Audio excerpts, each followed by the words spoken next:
Cowardice asks the question, is it safe? Expediency asks the question, is it politic? Vanity asks the question, is it popular? But conscience asks the question, is it right? And there comes a time when one must take a position that is neither safe, nor politic, nor popular, but he must do it because conscience tells him it is right. Every time our country stands in the path of danger, an instinct seems to summon her finest first, those who truly understand her. When freedom shivers in the cold shadow of true peril, it's always the patriots who first hear the call. When loss of liberty is looming, as it is now, the siren sounds first in the hearts of freedom's vanguard. Fighting for humanity and against globalism, one mind at a time. It's the Freedom Link with Joe Joseph. It is a very, very wonderful Saturday evening, and Scotty and I are here to not so much entertain you, but boy, I'll tell you what, it's going to blow my mind a little bit, I'm sure, tonight, as we dive into a couple of fringe, or as we like to call it, woo-ish topics.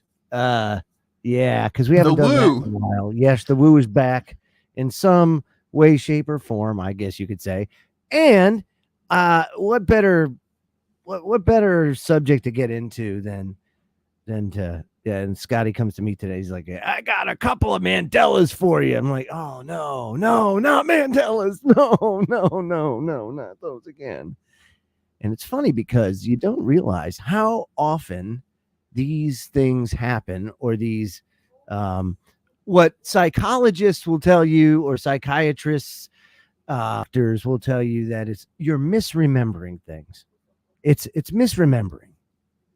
And I remember our good buddy Scotty, Kev Baker, used to say, nobody's wrong here. You could be misremembering. It could be an alternate universe. It could be everything. So, well, I guess we'll get into a whole myriad of things tonight of what it possibly could be. Right? Exactly. It's a very fascinating topic, and like you said, no matter how you remember it, you're not wrong, because that's just the way people have remembered things. Right. That's their reality. And isn't it funny how we always look for somebody to? It's got to be, you got to blame somebody. Somebody's got to, it's somebody's fault. It's right. Never. There's always got to be some sort of accountability or blame associated with something, or ownership, but that has consequences too, apparently. Exactly. So here we go. I'm gonna lay this on you, and these aren't any of the normal fare Mandelas that we've heard in the past. I haven't seen this one, or I haven't heard this one, put into lists. So it was new for me, but okay. I don't know if maybe you've heard it or not. Yeah. Okay. How do you remember Bruce Lee dying? How do I remember Bruce Lee dying? They said it was suicide, wasn't it? Was it suicide? Mm-mm. Now, I don't remember. I remember it. Why don't I not remember this? Oh, very interesting. Okay. Okay. I remember it as him dying via an accident on the movie set. Oh, right? No, I remember Brandon Lee dying on the movie set. Right. But here's the thing. The reason I remember it that way is because when Brandon Lee died filming The Crow, right? Yeah. I remember the media and everybody making a big deal about it because they're like, "Oh wow, his dad died." That's right. Because that's the way. that's the way his father had passed away. I remember when that happened. Yeah, that was about the time when all the action movies were in their heyday, you know? Right. Yeah. And so it was a big deal because they were like, oh, wow, he died, very eerily the same way his dad died, on set, an accident. So that's how I remember. Now I remember that. Yeah. Wow. Okay.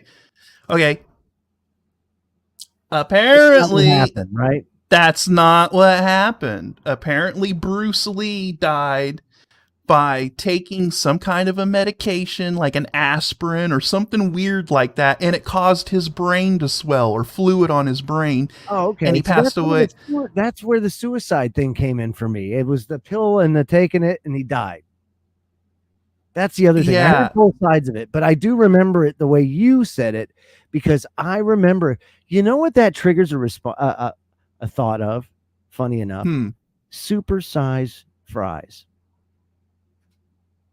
I don't know why. Supersize fries, because that was the time when you had supersized fries. That was before the outcry that McDonald's made you fat, right? Yeah. So everybody knew it before, and then all of a sudden one day somebody was like, "Oh, I can't believe McDonald's makes you fat if you eat it all the time."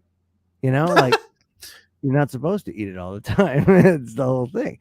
So you used to be able to get supersized fries if you wanted to pig out, and it was a big thing of fries, but I remember that because at that time, when I went to go see the Crow, I think it was at the movie theater locally here where I always went to as a teenager, and it was always that in McDonald's, and it was always supersized fries. Can't get those anymore. God, you're freaking. That's the problem, That was probably an alternate universe too. I just want to say, because I don't know why more people don't have a rub over that. It's wrong. It's absolutely wrong. Hey, this is America, baby, and if I want supersized fries, and remember, they got to be freedom fries, brother. That's that was crazy too. That whole fiasco. What a I mean, damn. You want to talk about like a propaganda psyop that goes on? It's funny how much mind control there is that actually goes on all the time. I can't get over it. I really can't. Freedom fries, Jesus. Okay, so what's the second Mandela you have? Actually, I can't remember because the Bruce Lee one kind of like overshadowed. It did, right? Okay, all right. And I believe the second one that my mom was referring to, I remembered it a complete, the way that they said it happened. So it wasn't really it really wasn't a Mandela. And by the way, that was pre-internet. So that's the other thing. That was like before internet was really a thing. Right. Yeah. So this didn't have the chance to get blown up via social media. And that's the other thing that I remember about it. So that's an interesting thing there. Now, there are people that have different viewpoints on this. And I'll give you two of the major ones. So you've got the mental community, the mind community, right? The psychologists, the psychotherapists, all these people that are saying, no, it's just a false memory that people have en masse. Well, how does that happen? So Very Well Mind has it, actual origins of this Mandela effect. It was a term first coined in 2009 by Fiona Broome when she created a website to detail her observance of the phenomenon. Broome was at a conference talking with other people about how she remembered the tragedy of former South African President Nelson Mandela's death in the South African prison in the 1980s. However, now my mom says she remembers that. She's like, I remember watching his funeral and everything on TV with my grandfather back in the 80s. Wow. And that's how she remembers people say, but a lot of people say that. It says Nelson Mandela didn't die in the 1980s in prison. He passed away in 2013. And as Broome began to talk to other people about her memories, she learned that she wasn't alone. Other people remembered seeing news coverage of his death, as well as a speech by his widow. And Broom was shocked that such a large mass of people could remember the same identical event in such detail when in fact it never happened. So that encouraged her to publish a book. And then she did a website on it. And the website is verywellmind.com. You can check it out. It says notable examples of the Mandela effect. Henry VIII eating a turkey leg. So people have memory of a painting of Henry VIII eating a turkey leg, though no such painting has ever existed or has existed. There have, however, been similar cartoons created. So apparently there's a mass memory of that. I don't ever remember hearing or any. When I saw that photo scrolling down, I was like, I could have swore I remember him eating something. I don't know if it was a turkey leg or whatever, but so I guess you can chalk me up on that one as remembering it as being him holding something or eating something. Yeah, see, I don't remember that, but yeah, hey, weird. It can be very weird. That's the other thing. Mm-hmm.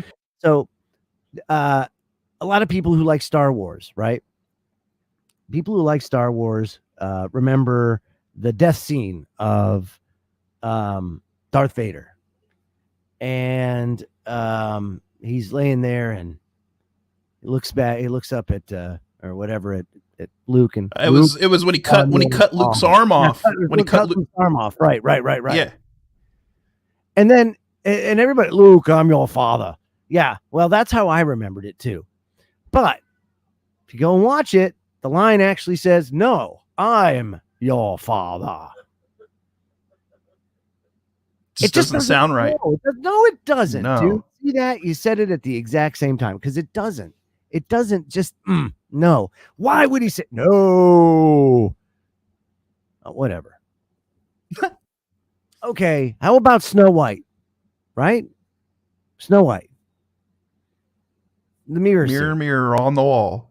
Who's the fairest of them all? Right? Right. No. Mm-mm. Magic mirror on the wall.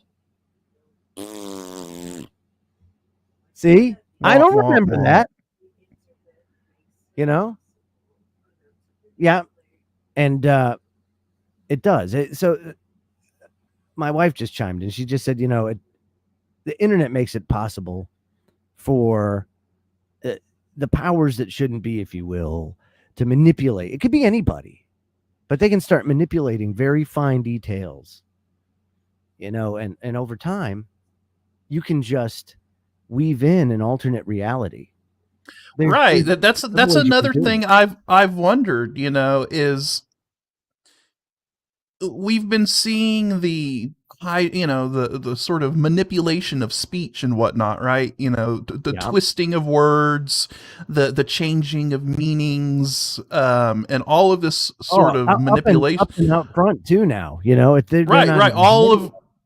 All of this manipulation we're seeing going on. So, I mean, it totally is possible that there's been little changes here and there, little tweaks here and there. Anybody can go to Wikipedia and edit it, right? And Wikipedia seems to be the source of information for most of the masses nowadays. And so,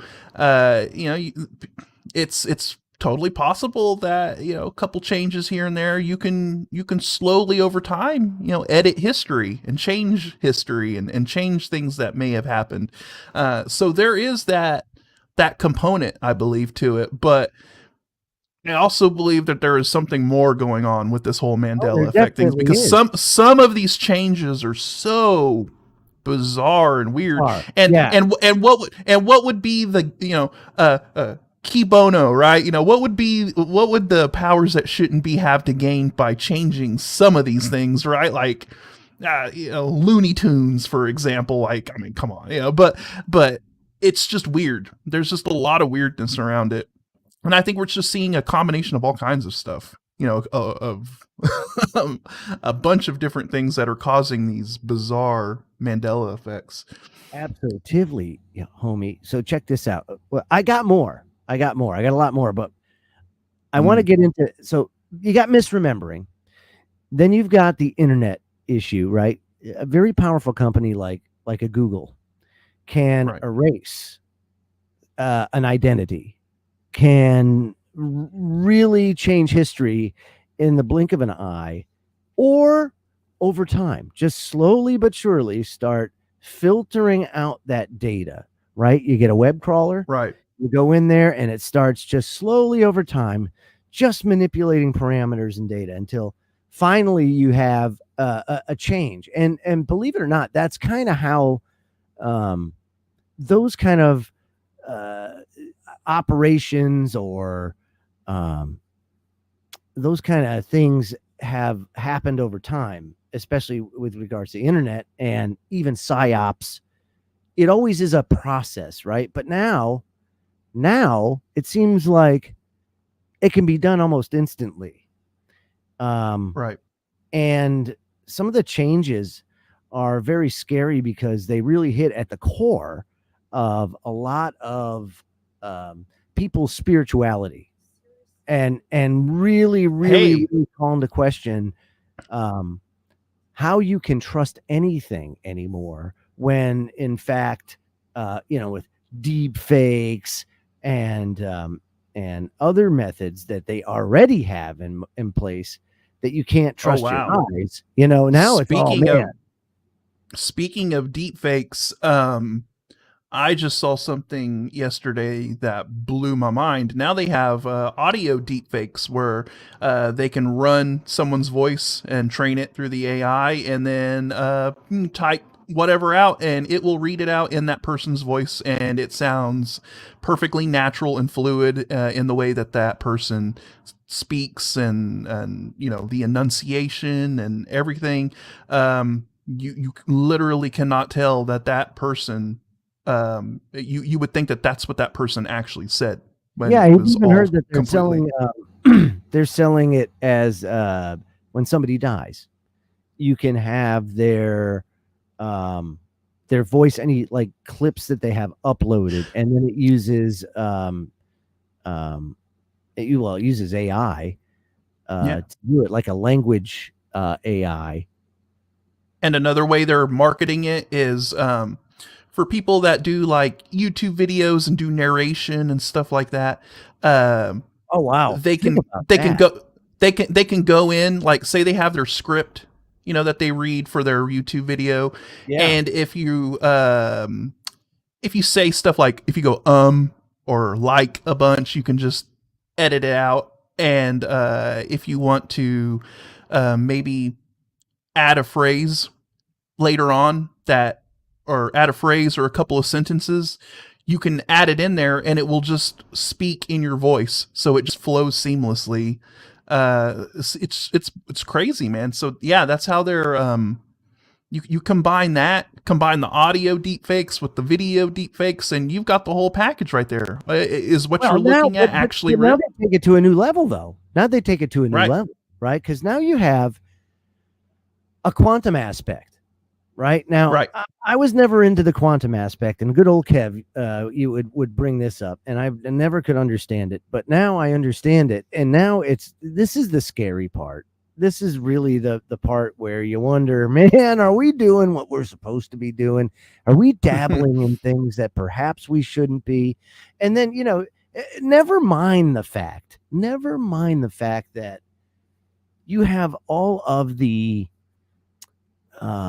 evidence, the physical evidence to support there's more to the story than it's just a scientific atom smasher.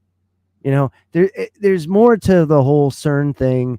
There's more to the importance, because you got to remember that CERN came about in 1950s. It's when the brainchild of the powers that shouldn't be, and then slowly after that, they started construction, and it's taken that long to build it, Scotty. And what a lot of people don't realize is that the internet was actually invented by CERN. Because they needed a network to be able to, send data and study the data. And that's so they developed what would eventually become known as the internet, but it was for their local network. Yeah. They even tie in all the particle accelerators all over the world. And then you got to wonder, okay, well, why are we doing this in tandem, in unison, or at different areas at different times? Because and if you'll find it very interesting where they park these particle accelerators. CERN in particular is on the site of Apollo's temple, which is an interesting thing because, well, it's just a very convenient device to throw on that exact site. And then, of course, you've got all of you got Shiva that sits outside. You've got all the symbolism there. 666 is the actual logo itself.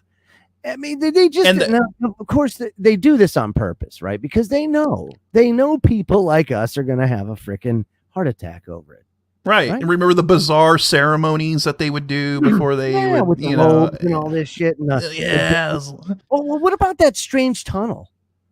Remember that tunnel they opened up? Oh, right over there? They had that. And they had that ceremony that was the sickest effing ceremony I've ever seen in my life. I'll have to, I can't remember the damn name of that tunnel, but I will find it. And we'll throw it in the chat at some point in time. But that tunnel was crazy. So there is a quantum side to this, right? And it's called, the multiple universe type of idea. This idea that universes or dimensions can phase in and phase out, and that the realities can change. And I definitely think it's true. My wife and I experienced it at one point in time, where it was almost like a time shift, and I can't really, there's no words that can really describe it. It just happened, but it was like no other experience and once it happened, it was like, damn, what the hell just happened? And everybody knew it. It's so crazy that how even down to like just me, and my family is just, it can affect anybody and at random. Right. So I dropped. Oh, go ahead. I dropped I dropped the link to the tunnel ceremony. It's you found it. Yeah. The Goddard. I think it was called Goddard yes. or Goddard. Yeah. And that was a bizarre. Yeah. This is the question, and anybody that you can go on YouTube and check out the Goddard Tunnel ceremony itself. Though you have to watch it. It is sick. I mean, I can't believe that. You can't. How do you say it? You just have to understand that it's sick, and that's only the only way I can describe it. So here you go. So this is this tunnel, and they had a ceremony. Look at this. This is one of the hats that one of the people in the ceremony was wearing right here, Scotty. You see that? Like a crown of thorns almost. It looks like. Looks extremely comfortable. Looks very comfortable. There, obviously mocking Jesus. Right. Okay. And then you got this ceremony is milk floats drove in procession. So there's some milk floats. This is interesting. In the middle of all this, an actor sat down, looked rather underwhelmed by everything, and ate his lunch. Just sat and ate his lunch. How you doing? Oh, then there was this stuff right here. Look at this. Oh, yeah. Oh, wow. That's kind of a topless woman decked as a bird hovered above actors representing the 9 construction workers who died during the building of the tunnel. Yeah. Freaky. Oh, there we go. Now that there's their ghosts, right? And all that stuff, I guess. It's unclear what the German, French, and Italian leaders who were all present made of the ceremony. Blah, blah, blah, blah. That's what they thought. Yeah. I mean, really, dude, look at them. Oh, yeah, look at this. We got to show this. Oh, this is what this went to. Oh, my God. All right, let's see. Where else? Oh, yeah, here's the dead lamb as part of it. Some viewers were baffled, as perhaps were many participants. Yeah, this is interesting here. Oh, yeah. Look at that. At one point, there were lots of people rolling around in white underwear. Like, what the heck is this going on? And look at these guys. Hey, how you doing? I wonder how many people showed up, thinking it was just going to be your standard little like ribbon cutting and everyone just kind of clapping their hands. Wow, look at that. The ibex that is native to the Alps played a prominent part in the ceremony. I wonder why. Oh, a goat man, huh? Jeez. Yeah. So this, again, part of the ceremony. You got to check this out. Now, mind you, these are the same individuals, the same people, the same cabal. I don't know, whatever you want to call it. Bohemian Grovers that do this stuff, and this is very important. They're telling you what they're doing, and they're making it like a Broadway musical, and they're doing it in your face and flaunting it. See, that's the problem. So it says, oh yeah, here we go. This was the raping of the woman, and then there's a like here, we're opening the tunnel, and here are two people dressed as ibex pretending to have sex, and then they have a baby afterwards. More than 600 actors reportedly took part in the ceremony, and experience that are unlikely to forget anytime soon. Yes, and it was right. Well, you got to see the whole thing. It's just like, oh, and the symbolism. And during the ceremony, of course, they had this big vortex that they were doing this in front of, which was interesting because it showed, basically CERN or a portal, which is exactly what we are talking about, which is exactly what you would think when you start punching holes in dimensions and you start creating these portals, if you will. You start to be able to manipulate space-time and specifically reality itself. And so, there was a Bible passage that, I'm sure everybody's seen the pictures of the lion and the lamb kind of laying there, sitting next to each other. But if you look in the Bible now, it's wolf and the lamb.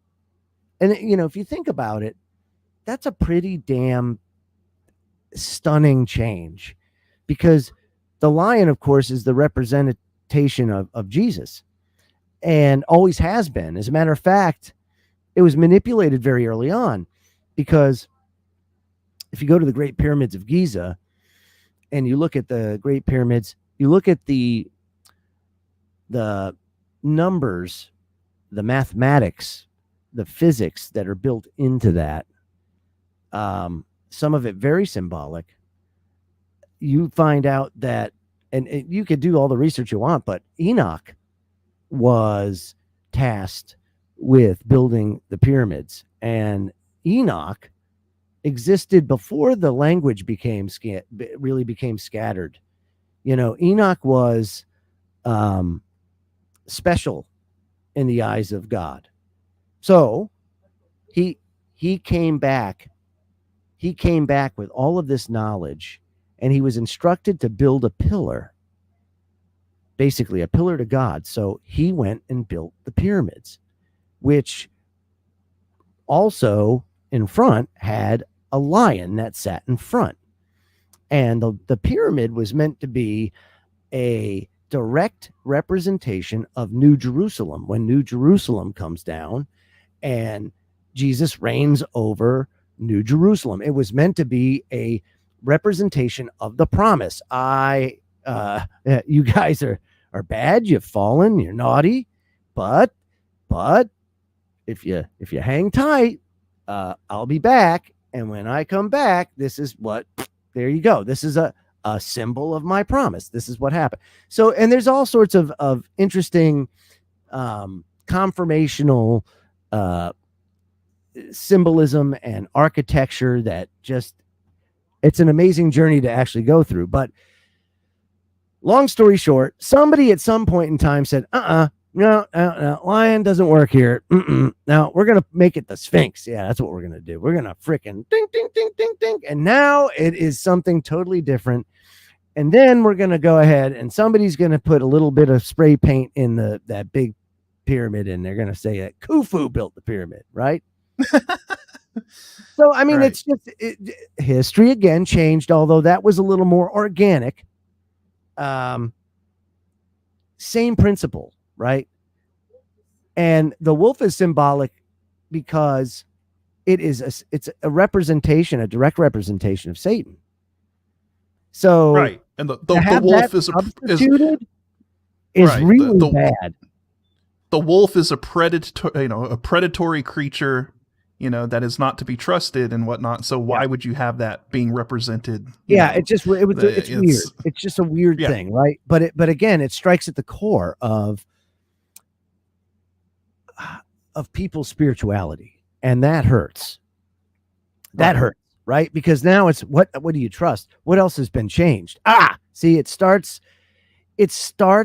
that it's not good. So that's the thing. You got to look at it that way. Now, there's been some people. Yeah, right. Yeah. The Egyptians, Anubis. Yeah. Anubis is another version of that. A wolf, a dog, that kind of thing. Right. So that's what they changed that to, is Anubis, right? It's a wolf. And that's what they changed the Sphinx to, by the way. It was like an Anubis head type of thing. It's just funny. That's there's always these parallels, but they always point back to that same type of like oh my God, it's true. The lore. It's all true. Right. It's like it was Lord of the Rings back then. Oh my God, it really was. Like these things come from all the lore, everything you hear comes from reality, from truth at some point in time. And there's always these things or these people that want to get that out. They don't want you to know. They want you to be stuck in the servitude cycle, in just going to work, working at 9 to 5, just be a drone. Just don't worry. Don't think. It's terrible. So, and this is why I think it was, this is why Kev was so good at basically pointing out that there shouldn't be this conflict between science and religion, right? And this is sort of the topics that we got into where you saw the crossover between the two. Well, quantum physics started verifying a lot of things that was spoken about in religious texts, and vice versa. You're piercing the veil, and you're starting to figure out, maybe there's something to these higher dimensions or higher planes of existence that have been talked about, in these religious texts. The realm where angels and demons live, on a scientific, if you think about this, from a scientific point of view, you're talking about, a different dimension where different entities of some kind, what we would call I want to tie this into something so that we have it in one thing. So I think, right, because what else has really picked up the sightings? Sasquatch sightings have exploded. Not so much sightings, but you just know that they're happening. So, and I boy, Ange has done a big deep dive into Sasquatch, and I'll tell you what, totally real, completely sold on the fact that there's much more to Sasquatch that meets the eye. And another great documentary that came out was The Secrets of Skinwalker Ranch, which love it. That was a fantastic short series, and shows that there's much more to the whole Stargate type of idea, portal type of idea. And they even laid the foundation for some evidence to that end, because when you start to get into electromagnetism, and longitudinal electromagnetism, specifically scalar, you can get into different areas of where you can actually rip or create a hole in space-time. Well, then CERN does the same thing, right? They're trying to create micro black holes. So you could let's be philosophical here for a second, but before I do, I want to say hi to Bill Demarest, who I see out there in Chatland. And I haven't seen him in a long time. Of course, Bill, before the show, he goes, "Hey man, you got Twitter? You got all this stuff?" It's like, I think so, because I don't really pay attention to it. So it's like, okay, Right. blah, blah, blah, blah. I put it in there, and then I see people coming out. Mary Jane, I see you out there, as well as Joe Fox and Kathy and Road Warrior. Thank you for watching tonight. I gotta say that the whole CERN thing and the micro black holes they create, it doesn't matter the size. Right. It ain't just a term for women, right? It's not just a term for women. The same thing goes for holes in our veil, if you will. Okay. For these creatures or for these entities, the size of the hole it doesn't matter. The fact that it exists is what matters. Right. And then they say, well, it's but for such a small, it's a blink of the eye, it's like a nanosecond. Yeah. For us, that is not a lot of time. For other creatures outside of this existence, outside of this reality where they are not, they're not bound. They're not bound by our, they're not bound by the rules right? of, right. So the time means nothing to them. Now that hole's open for eternity, and it doesn't matter. Again, doesn't matter the size. You do it, it's there, and bad things happen. The other thing that they said was that was it quarks or muons? I can't remember what it was that these collisions create that start to accumulate in our core of the planet, and that ends up having an effect where it increases the gravitational, it creates like a gravity well in our core. Right. And I remember one of the concerns that I remember when Kev used to collaborate with Anthony Patch all the time. One of the concerns was that CERN would create one of these things called a strangelet, right? That would bore down through the earth and eventually settle into the core. And, we don't have any, idea of what effect that would have, what could that do to our planet? No, so, right. It's so crazy, man. Hey, whatever. Hey, the demon sphere was a great story. And or the devil sphere, because it just speaks to the recklessness of the Manhattan Project and some of the guys at Los Alamos. It's not that they were reckless, so to speak. It was just unknown territory, but it just goes to show you just how close we were to a really bad set of accidents. Just think about this. There was to them, it was a 1 in 2 chance that they were going to ignite the atmosphere and just kill everybody.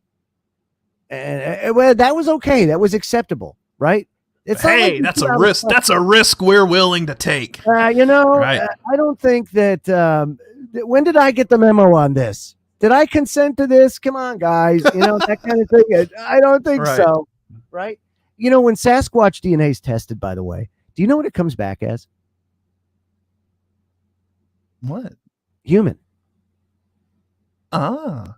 Isn't that interesting?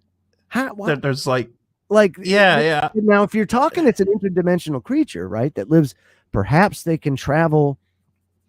And I've heard of this where when they show up, typically there are orbs also around, the presence of the glowing orbs, and there's got to be a connection there. Of course, I believe it happens almost every time there's a Sasquatch sighting. There's typically accompanied the orbs and all this stuff. But if they can travel between, different dimensions, well, then maybe in that dimension, humans have hair like that. Right. Maybe we communicate different. I don't know. It's crazy, dude. It's crazy. What if, here we go, Joe. Here, let me throw this one on you. What if Sasquatch is an alternate timeline version of us that was never manipulated by the visitors or the watchers or whatever you want to call them, right? It's just us allowed to organically sort of evolve without any sort of outside. The way it was supposed to be, like the way right. Right. You know, the reason we don't have any hair now is, you know, because we have that smooth alien skin DNA in us that kind of they showed us the razor. What the hell's that? Come on. So who knows, man? But the whole Sasquatch thing is wild because, you know, when I first got into it, you know, I was thinking, okay, you know, you're maybe, you know, an undiscovered species of a large ape, you know, something like that. But then you start getting into well, we can't really find any bones of this thing, and people have shot at this thing, and this thing has disappeared, and now you're starting talking about like shape shifting and phasing out of reality. And it's like, okay, this is way beyond just some undiscovered species. We're dealing with some kind of an interdimensional being of some sort, which is I got something pretty for you. wild. Are you ready? So on YouTube, you go and type in Missing 411 The Hunted and watch that. Oh, they have a actual audio recording that was analyzed by I want to say Stanford University. I can't remember what university it did. It came back as first of all genuine, that it was not human as far as this version of human, because you remember that they use infrasound as part of but they also they have language, and they captured speech out in the woods of Sasquatch talking to each other. And for people out there who don't know what infrasound is, that is basically a low frequency. It's a low frequency that is below like 20 hertz. It's below human hearing, but it can definitely affect people. Elephants use infrasound, and there's quite a few. I think whales use infrasound. So, yeah. And so in this also, there's you know, in one of the stories, the people are actually communicating, like mimicking the sounds that they're making, and they're going back and forth. And so when it was analyzed that the sounds themselves and the waves were measured to be from a body, or, you know, a creature that was between 7'2" and 8 feet tall. Yeah. Okay. Right on. Now you think falls about within the realm. Yeah. Okay. Now, mind you, as we dial back the clock a little bit, let's go like 19th century-ish. You can say that there was other giants, if you will, or 8 foot tall people. They had 6 fingers, 6 toes, especially down in the Southwest, where they had the red hair, and the Indians, that's where the how came from, to count the fingers, you know, because that was such a problem, and they were cannibalistic apparently too. So now dial the clock back a little further, and you go down to South America, and these same 6-fingered, 6-toed, red-head, elongated skull giants are, you know, double rows of teeth. These skulls are prevalent, and not the same skull sutures. So it wasn't that the skulls were elongated like some of the tribes that used to do that, because the sutures themselves were not human. The DNA is not human either. Okay. But then you go back pre-flood, right? Because if you look at those megalithic structures, as most megalithic structures are, they were built pre-flood. And so if you look at what was around pre-flood, well, giants existed before the flood. You had the Nephilim. They were able to build these things. There was technology that existed. They built stargates. They tampered with DNA. They did everything that we're doing right now. Because this is what humanity does. We don't learn, right? We don't. This is it speeds up over time, by the way. And then it's like micro things and macro things, but we just don't learn.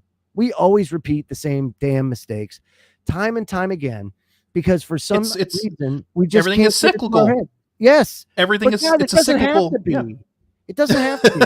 I think that's the key to evolution. I really do. Like the real evolution, like evolving to the next level, is that you don't follow the same cycle. You got to break the cycle. Yeah. Right.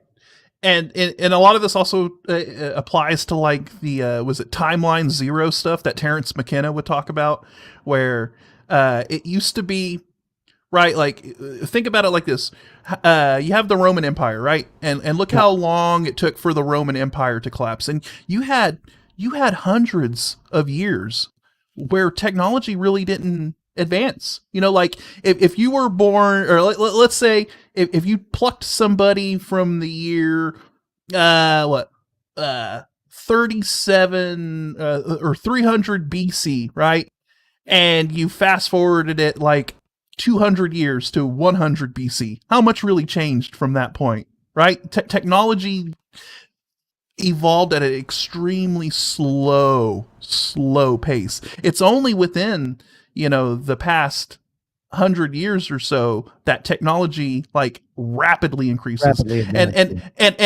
But this also applies to like the timeline zero stuff that Terrence McKenna would talk about, where history seems to repeat itself, but it's more like a spiral where the tighter you go into the spiral, the faster things go, right? Until you get to So if you were to think about what happened to the Roman Empire over hundreds or, even almost 1,000 years, right? That is applying to the United States, but only within a 200-year period. Absolutely. So everything is repeating itself, but at a faster pace. So technology is going faster. Society is going faster. The rise and collapse of nations is going faster, and everything is just going faster and faster and faster and faster until, we're going to reach this singularity, the point. And what is that point? Well, who knows? Right. It's really weird. Yeah, it is absolutely weird. I can't. That's why this stuff is really troubling to me. In that, is it and is it not? I have a very different viewpoint on death, so I don't look at this as the end all be all, right? So this is just a pursuit, and that's kind of the way I see it. And when this is all said and done, we level up. And in my that, as far as you either make it or you don't, But first, you got to take a nap, and that's the way. That's the rule for everybody. Everybody's got to take a nap. Right. So I'm cool with that, right? If they want to implode the earth, all I'm saying is, or they want to do something like what I think is happening, that they're poking holes and messing around with the veil, and it's causing some of these interdimensional visits to happen more so now than they were before. Also, the messing around with the ley lines, where they come together, like Mount Graham, all these other places that they have these areas of concentrated magnetic energy. If you're going to use it, use it the right way. I don't know. Why are we doing things nefariously like this? And it never ends well. And coming full circle, this is why I think we're seeing an increase in these bad Scooby-Doo episode. Right. And this is why we're seeing these Mandela effects and all of this stuff that, we started out the show with. And I know we got about 5 minutes left, but I want to bring this up.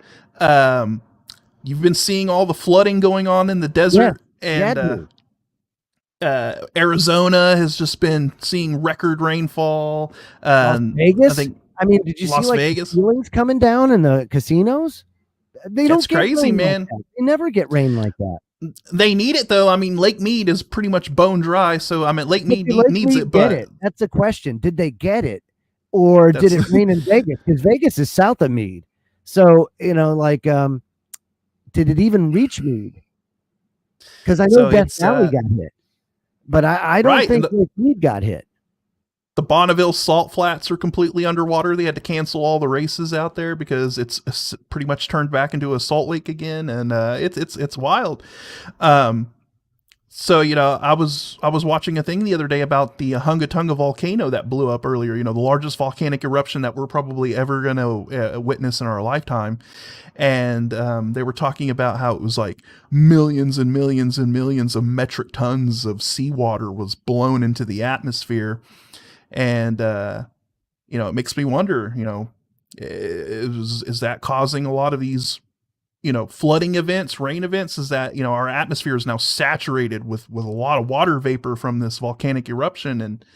And maybe we're over here in the next few years, we're going to see a lot of heavy snow, a lot of heavy rain and stuff like that. And of course they're going to blame it on, global warming and cow farts and you're using too much Aquanet and all of that. But it has nothing to do with it. That's the other thing, guys. Make sure that you pay attention to the space weather, because space weather, of course, has so much to do with what you're seeing going on with the weather today, with the warming of, not just the Earth, but all these other planets are having issues. And so pay attention to that, because we just had I think it was a KP3 or that level storm where they consider it an extreme geoelectric storm. And as a result, none of those flares were X flares. They were like mid-size M's, and the CMEs weren't even that big. And it caused it to where the aurora actually got down into the New England area, like upper Mass. So that's crazy. Yeah. If that's going on and it's just an M that does that, our magnetic field is not doing so good. That is a stunning. And if you think about it, we're overdue for something like an X10, an X100. We're overdue for all that stuff.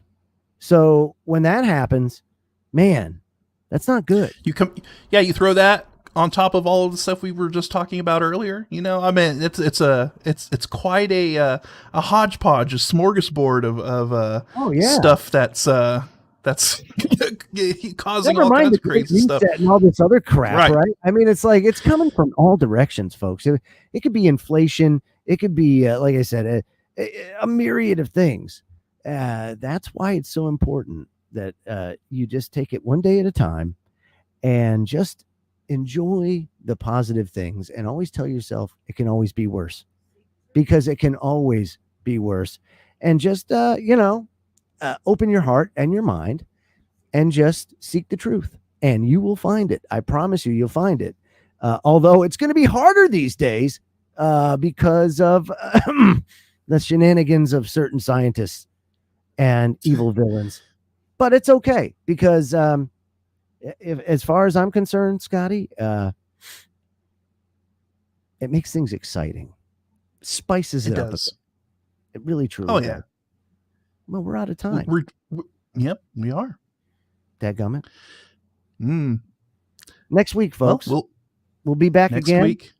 And then I think the following week after that, we go 2 hours. It's after Labor Day. I can't remember when that is. But it's soon. Very soon.